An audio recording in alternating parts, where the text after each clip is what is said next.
I know you're still waiting for that perfect mobile MMORPG, right? Well, bad news, it's still not here. But the good news is, I've played more than 30 MMORPGs on mobile this year, and I picked the 10 best ones you can actually download and play right now. Some are new, some are underrated, and a few really surprised me. So if you're tired of boring MMO games and want something fun and real, this list is for you. Let's get into it.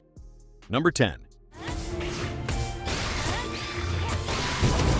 Odin Valhalla Rising just dropped, and it looks amazing. The graphics are seriously next level for mobile, and the world is massive. I love how alive it feels right now, with tons of players running around, questing, exploring, and fighting. But let's be honest, it's not perfect. The combat isn't very fluid, and it's tab targeting, which won't be for everyone. And yep, it's another autoplay MMO, which kinda kills the immersion for me. Plus, once you hit level 4, the premium shop opens up, and let's just say, it feels like it's heading toward pay-to-win territory. I haven't reached endgame yet, but the signs are there. Still, if you're looking for a visually stunning MMO to dive into and don't mind autoplay or some monetization, Odin Valhalla Rising is worth checking out. Number 9. Okay, I'll be real with you. Mobile 2 Global is not the best MMORPG out there, but for me, it hits different. I grew up playing Metin 2, and this game brings back so many memories. The vibes, the style, the PvP. If you played Metin 2 back in the day, you'll instantly feel that wave of nostalgia. What I love most is there's no autoplay here. You actually play the game, grind, fight, and duel like the old days. It's got that raw, classic MMO feeling that's rare on mobile now. I can't ignore the elephant in the room. It is pay to win. But honestly, for those of us who lived through the golden era of Metin 2, Mobile 2 Global is still worth checking out just for the nostalgia trip alone. Number 8.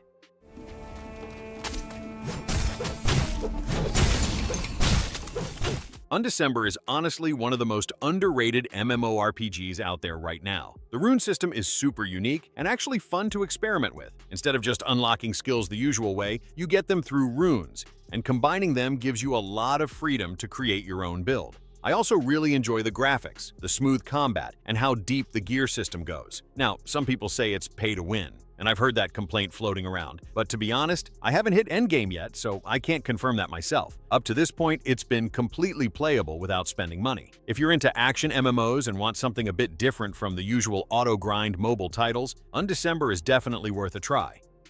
Number 7. Evolands isn't the flashiest or most polished MMORPG on mobile, but you know what? It's fun, and sometimes that's all you need. It doesn't have autoplay, crazy effects, or high-end graphics. Instead, it gives you that raw, old-school MMO feeling where you actually have to play, explore, and grind. I won't sugarcoat it. The combat is pretty clunky, and yeah, it is pay to win once you get deeper into it. But for what it is, it's well optimized, runs smoothly on low-end devices. So if you're someone who just wants a straightforward, playable MMO without all the fluff, Evolands is worth checking out. Number 6.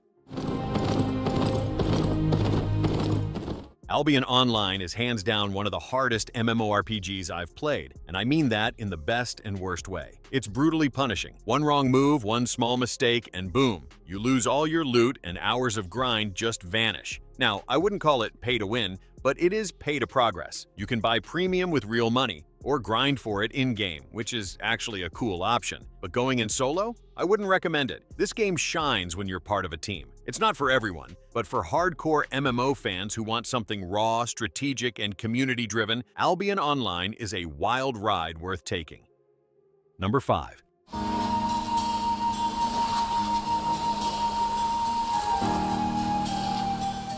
Ragnarok X Next Generation is a fresh take on the classic Ragnarok world, and I've got to say, I really like the vibe. The graphics have that colorful, nostalgic charm with a modern touch. One of the most fun features for me was the guild versus guild battles. They're big, chaotic, and honestly just a blast to be part of. And from what I've seen so far, it doesn't feel pay to win. Most of the real money stuff seems focused on cosmetics and mounts. Downside is autoplay. I'm just not a fan of sitting back and watching the game play itself. I prefer more active, hands-on combat. If you don't mind that, there's a solid MMO experience here with lots of polish and content.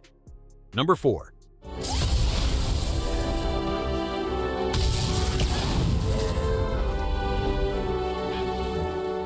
Black Desert Online blew my mind the first time I opened the class selection screen. Seriously, no other MMORPG gives you this kind of variety. It's crazy how many unique classes there are, and every one of them feels distinct. But what really hooked me is the combat. Hands down, it's the most satisfying combat I've experienced in any MMO. Now, for the downside, yeah, it's pretty pay to win. Upgrading gear is a pain, and the RNG system can drive you mad. If you can look past those issues or just focus on the PvE and exploration side, Black Desert is still an insanely impressive MMORPG.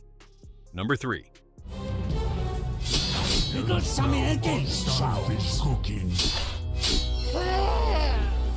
I'm gonna be honest with you, I never really clicked with RuneScape or old-school RuneScape when it comes to combat. It's just not my style. I prefer more fluid, action-based systems, and RuneScape's click-heavy, slower-paced combat doesn't do it for me personally. But when it comes to depth, content, and community, this game is on another level. It's like a second life. You've got a ridiculous amount of skills to train, quests to complete, and a community that's still super active and genuinely helpful. It's one of the most complete and content-rich MMORPGs out there. Whether you're into crafting, trading, questing, or just chilling in a digital world, this game's got you covered. Number 2. I know some of you are going to say, Once Human isn't even an MMORPG, and technically you're right. It's labeled as an open-world survival game, but honestly, it feels like an MMO to me. You're in this massive shared world where you run into other players, team up or fight, build bases, craft gear, and just explore. There's PvE, PvP, progression, and even social aspects that make it feel way more MMO-like than some games that actually call themselves MMOs. What really sold me on Once Human is the fact that there's no autoplay, no pay-to-win nonsense, and tons of content. If you're looking for a survival MMO hybrid with real gameplay and a solid community vibe, Once Human is 100% worth checking out. Number 1. Torum Online is still holding its ground as one of the best free-to-play MMORPGs on mobile, even after all these years. What keeps it alive is the big, friendly, and helpful community. It's honestly rare to find that in mobile games these days. Now, I gotta be real. The game is old, and the graphics definitely show it. Also, the tab-target combat isn't really my thing. I usually prefer more action-based systems. But even with those downsides, Torum still deserves respect. The depth, freedom in character building, and community vibe keep it at the top for mobile MMORPG fans. I'm usually not into 2D MMORPGs, but Dracontos? This one actually got me hyped. I really hope it delivers on the hype when it finally drops. I've got high hopes for Final Fantasy XIV Mobile. If they can bring even half of what the PC version offers to our phones, we might be looking at one of the best mobile MMORPGs ever made. Fingers crossed they don't water it down with autoplay or heavy monetization. We all know Honor of Kings as a legendary MOBA, and now they're turning it into a full-blown open-world MMORPG. If they keep it skill-based and avoid all the usual mobile MMO traps like autoplay and heavy pay-to-win, it could easily become a massive hit. Alright, that's it for today. I hope you found at least one MMORPG you want to try. I'd love to hear which one you liked the most, or if you have a better game I missed. And hey, if you enjoyed the video, feel free to like and subscribe. It really helps me keep making these game lists for you. Thanks for watching, and I'll see you in the next one.